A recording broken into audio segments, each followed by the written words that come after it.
Hi, I'm your host, Rick Sessinghouse, and excited to launch Flow Golf Podcast. Each episode, we will share stories, interview experts, and share cutting-edge strategies for peak performance. Here's my co-host, Hallam Morgan, to explain more about FlowCode Golf. Thanks, Rick. FlowCode Golf is a framework of strategies, principles, and techniques that take us from fear to the state of flow, the state of optimal performance, and the zone where we play our best golf.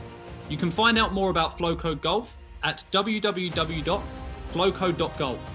And I just want to finish up by saying this podcast is as much your podcast as it is ours. So please ask questions, provide feedback, and get engaged. I hope you enjoyed today's episode.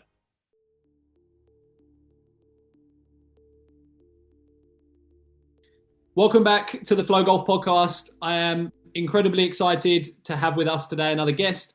We have Mr. Mike Pickett. Mike has been an integral part of the FlowCode community pretty much since the beginning, right? Since we started FlowCode.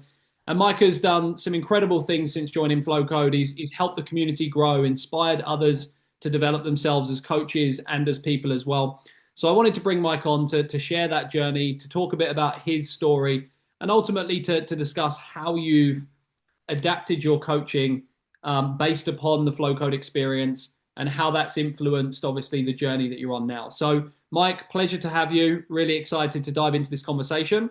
Could you share with everyone, first of all, a bit about your journey as a coach, your background, and then why you decided to get involved in FlowCode?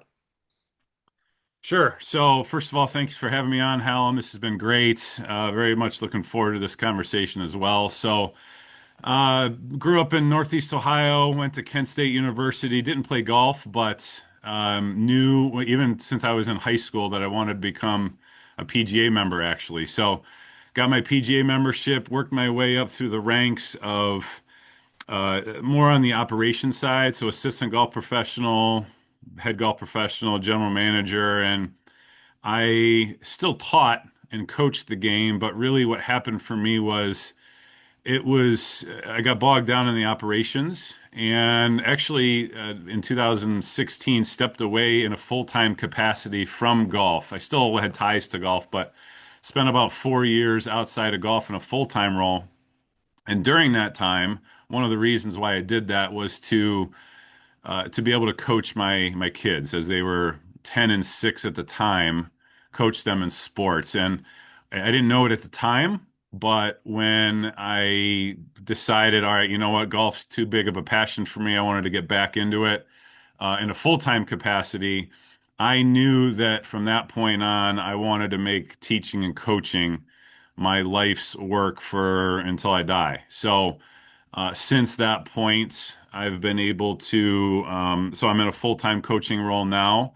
I'm the director of instruction at a club in Northeast Ohio, a pretty exclusive club here, very proud of it, and have been coaching now exclusively. So I'm a high school golf coach. I coached basketball for a little bit, but as I developed my coaching specific career, I learned that I didn't have all the tools.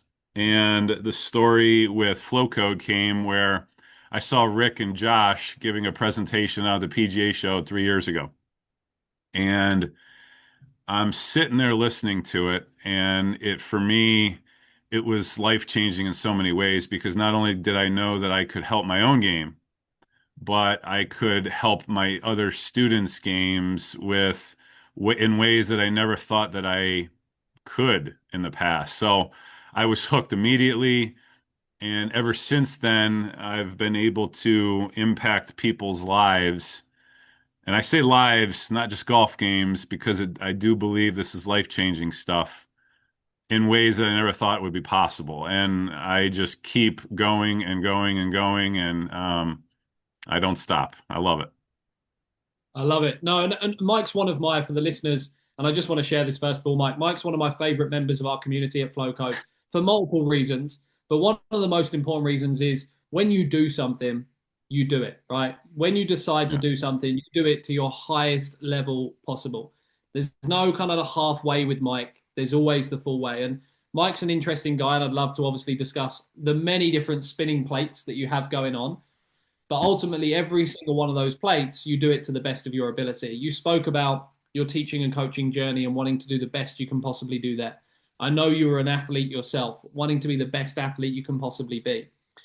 For reference, and I want you to definitely talk a bit about this, Mike, and how you got into it, but Mike is one of the world's greatest pumpkin carvers, right? So again, when we look at something that is quite unique, but I know something you're passionate about, you leave no stone unturned. You make sure that you do it to the best of your ability. And then on top of that, I know, again, there's many other hobbies that you have that you do to the very best of your ability. So I'd love to just, I guess, discuss that. Like, where does that come from? Because I think that is the core of your success. And that is why with FlowCode, you've been able to excel and you've been able to develop your coaching career, because everyone gets the same information. We give every single coach access to the same content, the same course, the same technology, the same platform, but you're different. You've achieved a different outcome to many of the other coaches. And I think that's down to some of your personality traits, some of the skills that you've developed through all of these things that you do. So I'd love for you to share a little bit about that as well.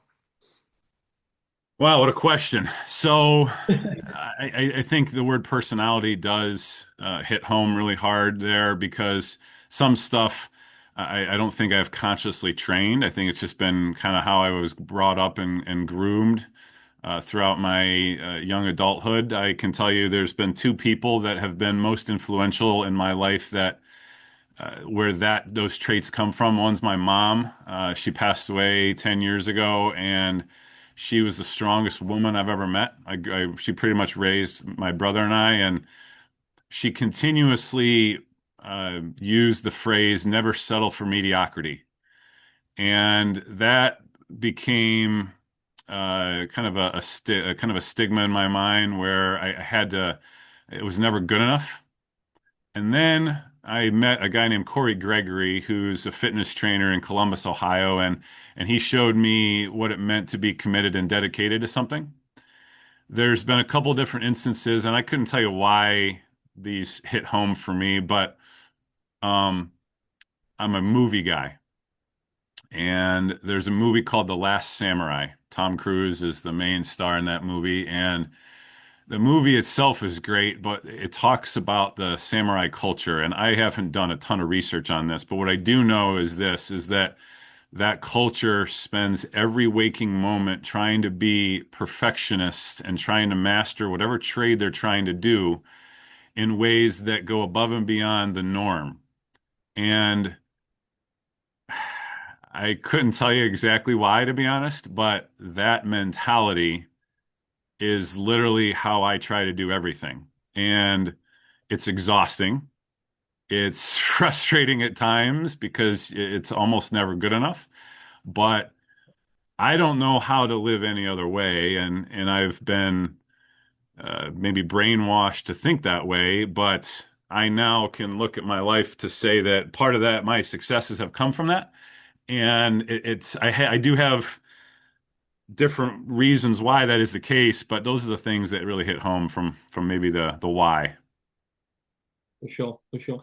And again, I look at, you work a lot with junior golfers in particular, but with juniors in general who want to become successful in any given sport, right? I know you work across multiple sports, but predominantly in golf.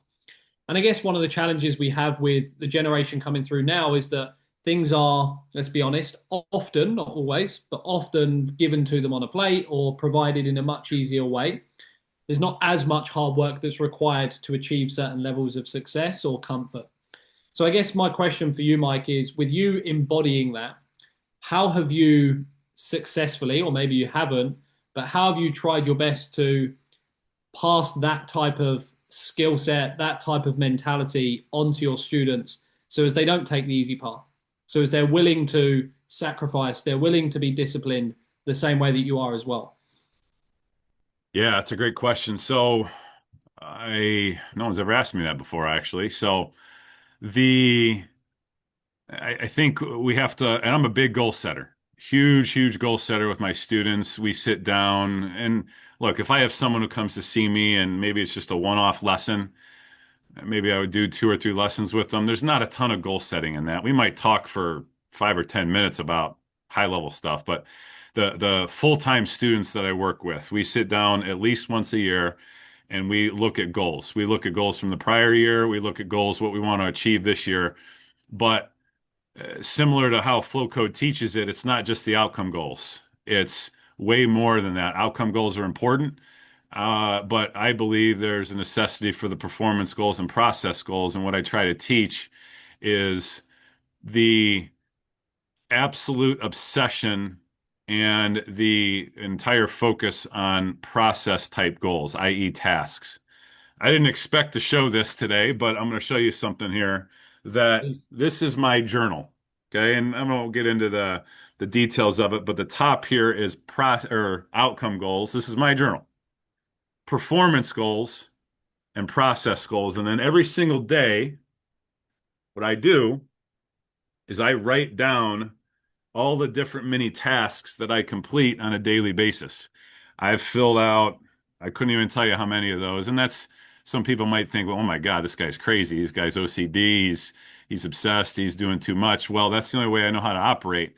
But ironically, I've shared that journal process with all of my serious students, and I've probably recreated 20 of them in the last 4 or 5 months and customize them to each of their own goals, trying to ingrain in them the importance of looking at the big picture, because that's important, but then more importantly, how do we get the small wins to build the pyramid up to get to the outcome, right? So that's, I wasn't even expecting to show you that, but I carry that with me like I do my phone and my wallet, and that's what I've shared.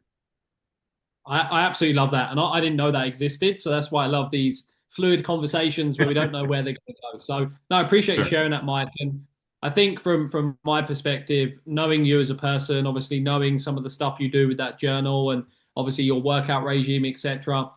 I think one of the most powerful ways to communicate this to students and why you've had success is because you're not telling them, you're showing them, right? So you would never ask of your students something that you wouldn't do yourself. Again, the journal is a great example. There would be so many people that say, oh, I listened to this podcast and I heard it was great for you as a student to do a journal and put your goals and track the tasks you need to do every day, but they're not doing it themselves. So I think that's incredibly important when we try to inspire, when we try to motivate, and we want our students to be disciplined and we want them to be motivated. We've got to show them, right? And if you're doing this stuff yourself, you're being that leader, you're being that shining light for them to follow, basically. So I think that's probably one of the most powerful things about what you're doing there. But let me add to that, Hallam, and thank you very much. That's one of the reasons why I do it. But two things actually. So first off, I'll challenge my students pretty hard sometimes, and they'll say, "All right, I want to play golf in college." Okay, or I want my club head speed to go from 90 to 100. Okay. Well, what are you doing to do that? Now, partly that's my job to give them the tools, the techniques to build those skills in every aspect of golf. But the problem is a lot of them think that they can either just get it or buy it because their parents are loaded, or they don't need to put the work in to do it. So I'll challenge them to say, all right, well, let's write down what it takes to accomplish that, because I sort of know what I'm talking about. And then weeks or months later, we'll go back at that list and say, all right, do you still want this? And they'll say, yeah, absolutely. I want it more than ever. I'll say, all right, well, I don't think you do. I don't think you want it, because if you wanted it, why aren't you doing what it takes to get it done? And that's a very aggressive delivery, and I got to be careful who I say that to and how. But that's a big part of it for me, and it's okay as a coach, I believe, to challenge that. And look, I think that it's important for parents and juniors and the coach to all be on the same page. And I've had hard conversations with parents at times too, because as much as they don't want to admit it, and maybe the juniors don't want to admit it, they're involved in that process too. So it's hard sometimes to motivate that. But then the second thing, and you actually brought this up, is join in the journey with them. And look, not every coach has the desire or the ability to write a journal every day or to go and work out 7 days a week, but it's motivating for juniors. And if I'm going to tell someone this is what you got to do to accomplish your goals, and I'm not willing to do it myself, then who the hell am I? Right? So I don't know. I could go on rants for that forever. No, I think it's incredibly important, and it's something that often gets lost and forgotten. So that's why I love that you set yourself these little mini goals and various tasks and challenges. I know you're on a challenge at the moment, and I think Yep, that motivates you, that energizes you, that inspires you, and it keeps you pushing your boundaries as well, right? Because you for then are sure. in the shoes of the student. I think that again is, and again, Rick, obviously, business partner at FlowCode, Rick talks a lot about this in terms of playing golf.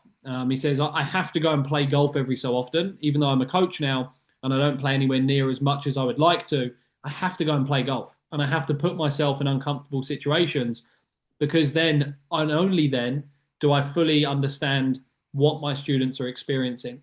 So it's the same thing whether it's go and throw yourself into an uncomfortable position on the golf course or put yourself in discomfort off the golf course. Put yourself in those positions because then you're truly going to experience what your students are experiencing. And only Yeah. then is it really possible to provide them the guidance and the understanding for them to navigate it. So I love that that's the way that you coach. And I think that's part of the reason you've been so successful, Mike. So Mike, one of the big things you said earlier was, yes, you want to help players in their golf game, but a larger part of what you're inspired to do and motivated to do is to help them in life, right? Was that always the intention, or was it like, did you have a realization of, wow, I could also help people in life? Which way round was it, I guess? Was it, I want to help them in life and golf's going to be the vehicle? Or was it, I want to help them in golf and then, wow, there's this realization I can help them beyond golf? No, it was definitely golf to start. I'd be lying if I said that it wasn't. I have always enjoyed and really got a lot of satisfaction on creating experiences and for people. And I've told people that that's kind of been my purpose on this earth was to either educate people or provide experiences with people in golf that translated also to some of the calligraphy I do and the pumpkin carvings and stuff like that. But for me, I believe that I've gone through some health stuff in my life. I was diagnosed with a kidney disease and same disease that my mom passed away from actually. And that journey a decade ago and coping with that kind of transformed my vision and outlook on, look, it's not just about golf, it's about enjoying everything in life. And since that moment, it's been more about just improving anyone's life. So I've been fortunate, and I know you wanted to talk about this, but FlowCode Academy has been able to give me the tools to initially help people on the golf course and myself on the golf course. But I was a four-sport athlete in high school, lettered in four different sports: basketball, golf, track, and volleyball. And what I learned was that the foundational stuff to flow code and just mental coaching in general can be applied in any capacity, any sport, and in life. Golf just happens to be the most applicable sport to life, I believe. But what's been very rewarding has been I now currently coach 10 or 12 non-golfers, a couple gymnasts, a lot of basketball players, because I was actually better at basketball than golf when I was growing up.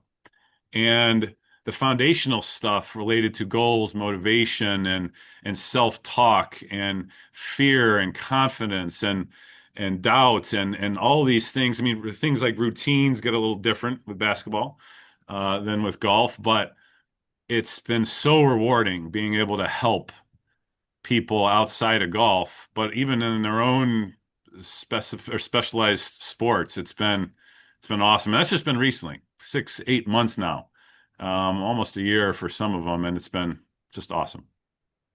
Unbelievable. And on that note, Mike, you mentioned so many different sports that you were a part of growing up and still a part of now. You mentioned the calligraphy, you mentioned the pumpkin carving. I know you do, can't remember how you call it, the line drawing as well, right? So Yeah. I know you do so many different things to an extremely high level. How do you think those things have helped you be the coach you are today? Are there specific kind of connections that you see where you're like, I can see how my mastery of calligraphy has benefited me as a coach here? I'd love to understand some unique connections that people might not expect between some of these different elements that you've mastered. Yeah, it's an interesting one.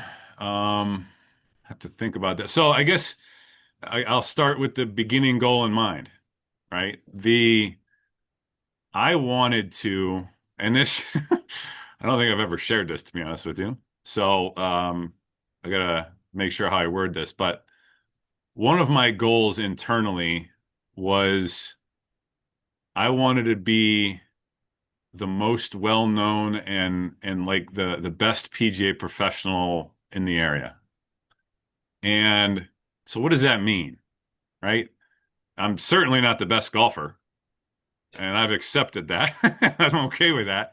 I can hit it pretty far, but my focus hasn't been the priority. The priority's been how do I become the best PGA coach I can, whether it's with juniors or whatever. And what I tried to do and continue to try to do is to be the best in the small things because they add up.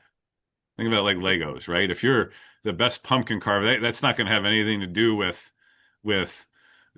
teaching or coaching someone how to play golf, but someone might hear about me that I'm a pumpkin carver, and I've actually gotten students from them ordering pumpkins from me, not even knowing that I was a PGA golf professional.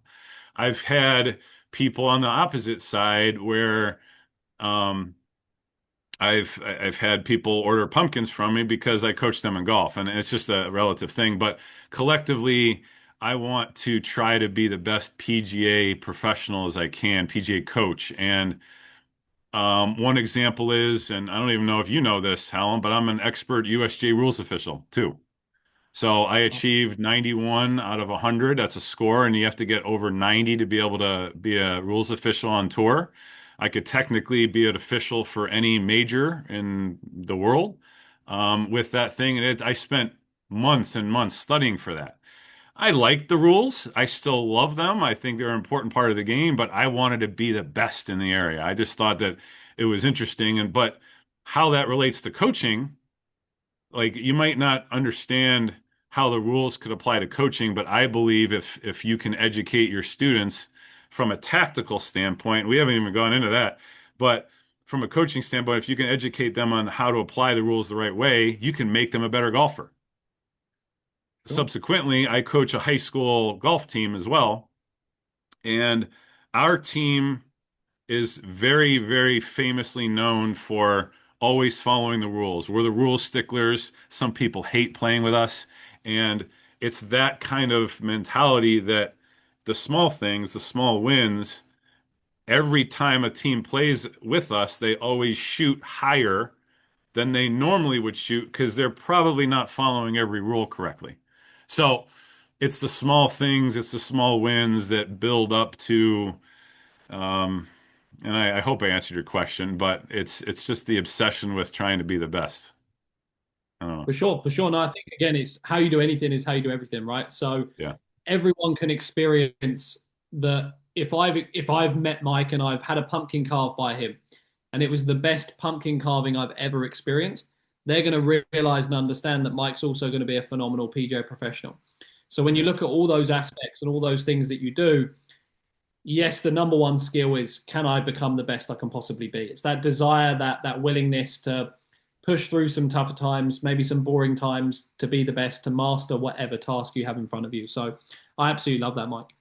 In terms of stories then, so the last how many years of your career has obviously shifted predominantly more to working on the mental game and supporting your players, yes, to shoot lower scores, but also to develop the skills required to navigate life, etc.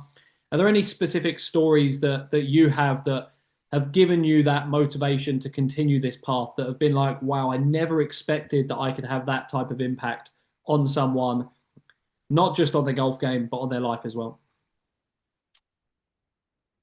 So I have two stories. So the first one is you're gonna be mad and happy with me, Hallam. So since you and I talked last, I decided that I'm gonna finally write the book I've been talking about. So to add another plate to that Another plate, madness, another plate. right? Right. So I'm 10,000 words in, and that book, I don't want to dive into the details of it because I'm excited about the possibilities of this going viral and becoming something cool. But it's derived from a story, and the story is Cool. this. I'm given a playing lesson, and I'm on a hole at the club I work at the Kirtland Country Club, and it's a 460-yard hole for men. And on the tee plate, it says 460, hole number 2. That's all it says. So I'm with this student, and good player, decent player, and we get to the tee box after playing the first hole, and it's into the wind.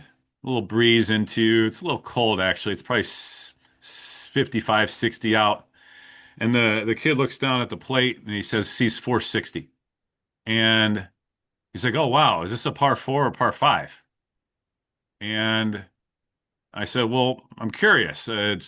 What if I told you it's a par 5?" "Oh, it's a birdie hole." "Great." "Well, it's actually a par 4." And I said, "Well, wait a minute. It's a par 4. How does that make you feel? What does that change for you?" And the answers were interesting. So when you initially asked the question about, or asked me to tell you a story, that story, I believe, is going to be more impactful potentially in my career. Like right now, I believe that story could lead to something very special that's going to be coming in the next year for me. And that's the book that I'm writing tied to that scenario. Okay. But I think the best story, and I might get emotional with this, but is my son. My son is 16 years old, and he has grown in the game. He's when his eighth grade year, he was playing golf and baseball, and he averaged 90 or so. And since eighth grade, he's now a junior in high school. He's one of the best players now in the region. We have our first college visit on Thursday, but my ability to coach him and do everything that I know that I possibly can for him has been life-changing for me. And the coolest part, and this is the part that kind of gets me, but his desire to play college golf is just the start of it. He now wants to become a PGA coach. And hearing that, sorry, I didn't think I was going to get emotional, but hearing that, knowing that, um, it's everything. It's everything. Sorry. Oh, I'm an no, emotional guy. no need to apologize. No need to apologize at all. Like this is what it's all about, right? And exactly what you're sharing is, yes, of course, the element of him improving his golf game, but look at how now he's going to go on and impact so many lives as well. Correct. And I think that's what we're all here to do. That's what we're inspired by. That's what brings us energy every single day we wake up. Is how can we inspire others to go on this path of serving others, of helping others grow, whether it is to improve their golf, but ultimately to improve their life as well. And there's no better situation, and I don't have kids. Obviously, one day I hope to, but I can imagine, or I hope I can imagine what that would feel like, Mike, when you get that opportunity to go on that journey with your son as well, Oh, and that's then awesome. you see them making decisions from their own decision, from their own perspective, but decisions that ultimately are going to lead them to bring value in other people's lives as well. So huge gratitude for the work that you do, and I know obviously with you getting emotional, it just shows how much passion is there. It shows how much you care not only about your son but about every single player that you work with. And I think that's the most important thing for everyone to take away is like, how much do you care about the person in front of you? Because the student can feel it, right? The student understands it, they can feel it, they can sense it. And when you give them that care, when you give them that time, that attention, amazing things can happen. So I appreciate you being so vulnerable, Mike. I appreciate you being willing to. Everyone makes fun of me about that. I get my balls busted a lot about how is Pickett going to cry again? Here he goes, whatever. But Have They you probably ever hold what's sorry, that? go on.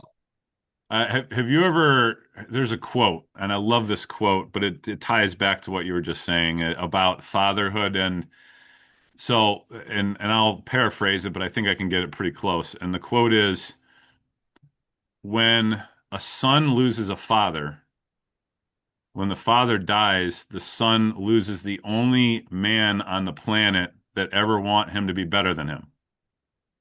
Yeah. And I've heard this a couple times, and that's so deep if you think about it. It's so deep because there's not one man on this planet that I want better than me, except for my son, right? Your And I have son. a daughter, and the love for a daughter, a father's love for a daughter is completely different. But I love that quote.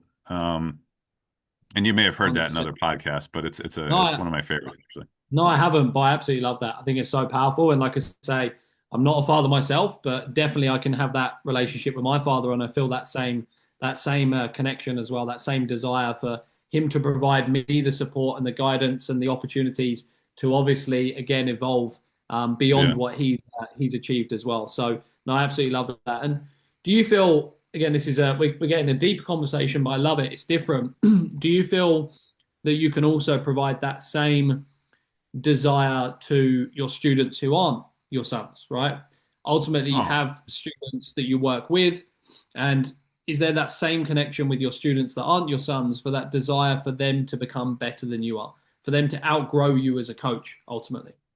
I hope all of them become better than me in golf and in life, and that's what I try to teach. That I guess selfishly as a human being, we also have selfish desires to try to be the best, and I get that. But the whole goal of it is all centered around just making people the best versions of themselves that they can be, and that's and ironically, now that I think about it, now I have a handful of students that when we write down their goals on this sheet, on this journal here, I have a couple of students that I've had the fortunate ability to write down, I want to be a PGA pro, and not a golfing professional on tour, like an actual PGA coach. And I would hope that, part of how I've lived my life and how I've been able to coach them has influenced that decision and stuff. So that's very rewarding. 100%. On that, Mike, I'm intrigued because I know you said in high school you didn't really play that much golf. You were better at basketball, but in high school you already knew you wanted to be a PGA pro, and I can see there's so much emotion connected to the idea of your son being a PGA pro, any of your students being a PGA pro. Where does that come from? It's funny. So I just wrote that part of the book a couple days ago, actually. So the answer is I don't know. Um, I I picked up a club in eighth grade. Freshman year in tryouts, I shoot 120. Didn't make the team. It's kind of like the Michael Jordan story where he didn't even play varsity. He didn't make the team his freshman year and ends up being Michael Jordan. I'm far from Michael Jordan, but the Well, whole you've got the idea. height. You've got the height. You've got the height. That's for sure. The idea, actually, my high school coach before he retired told that story to every high school golfer that tried out for the team. That look, this guy went from shoot 120 his freshman year, shot 71 my senior year. I probably could have played golf in some colleges, but I wanted to go to Kent State. And I was hoping to play basketball, blew my knee out. But it was um, so anyway, going back to the story, eighth grade, my mom gives me a set of golf clubs because she's playing in a corporate outing. Now, she wasn't a golfer. My father wasn't really a golfer, wasn't really that much in the picture in my life earlier. And I never had a golf lesson until my senior year in high school was my first golf lesson. I just played golf. I did actually play a lot. I was better at basketball. I played golf every day, and I couldn't even tell you why. No one in my family was a golfer. Um, I ended up watching a lot of golf. I'm 44, so I graduated high school in '99. So 97 was Tiger's run in the Masters, right? And Tiger's my GOAT.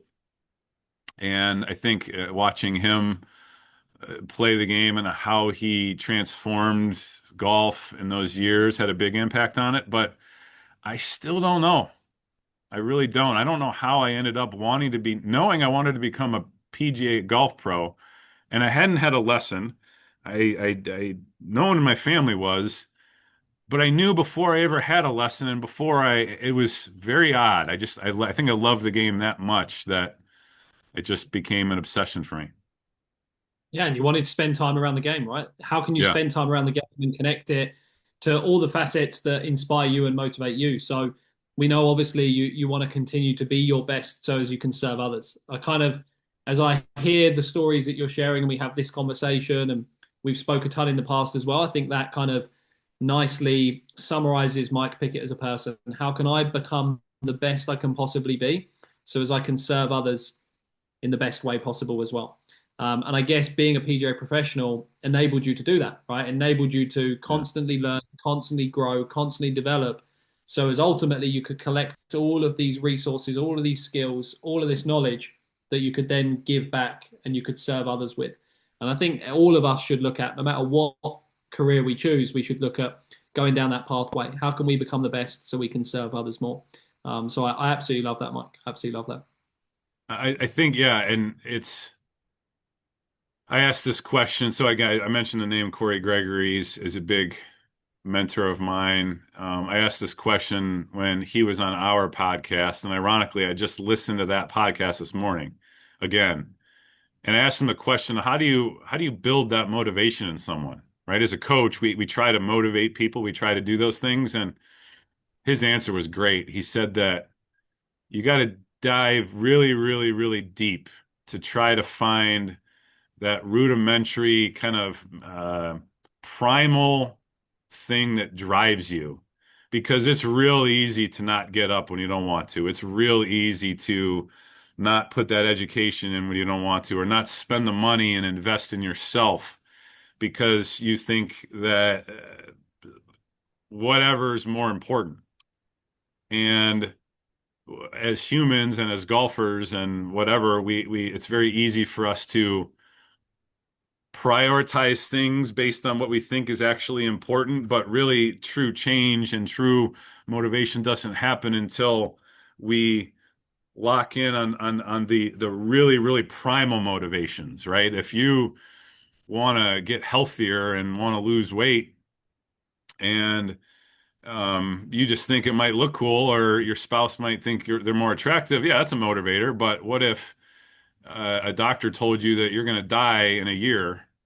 That'd be pretty motivating, right? So I'm not saying it has to be that extreme, but we almost have to create those motivations in our head for us to really truly believe and find that motivation. And that's hard sometimes to coach. And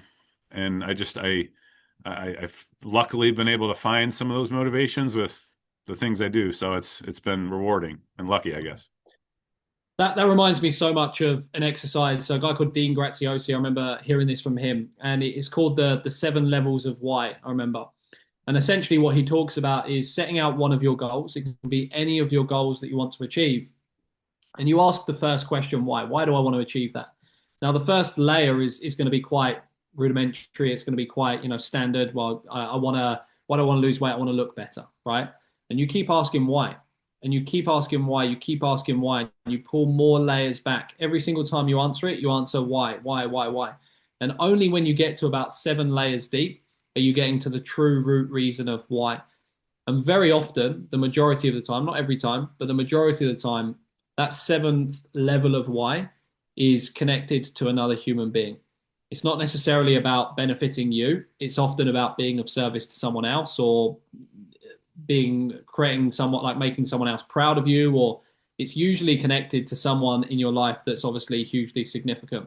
And when we get to those kinds of roots of motivation, they're the things that inspire us to get out of bed when it's not easy. They're the things that inspire us to keep pushing when things get tough. Like, that's what we've got to find, that core why that we're looking to achieve. So recommend everyone does that. you definitely need to be in the right mindset. And I think often you need someone with you to push you in order to go another layer deep. But when you go 7 layers deep, you really start to get to the root reason why. So I love what you shared there, Mike, and it reminded me of that exercise. So if anyone wants No, to, I'm going to steal that one. I'm going to look that up because I've never heard that before, and I've now looking back at it, I think I've done that naturally a couple times with a couple things. But that's I'm going to dive into that philosophy and that exercise. I really like that. For sure. Well, Mike, look, amazing conversation, and I love the fact that it was free flowing because it went down so many paths that I didn't even expect, and I don't think you expected either. No, So I massively appreciate you taking the time. I really appreciate your vulnerability as well. I think everyone listening to this can feel, can sense, can hear, can obviously see if you're watching it, Mike's passion, his desire to get better himself, but not for your own motivation and your own desires, but ultimately because you want to be the best you can to serve others, whether that is your son, whether that's your students, whether it's the wider market of coaches as well. I know you've played a huge role in our coach community at FlowCode, and I'm massively, massively grateful for that. So, Mike, appreciate you taking the time. It's been a pleasure to have this conversation with you, and we definitely have to run it back again in future.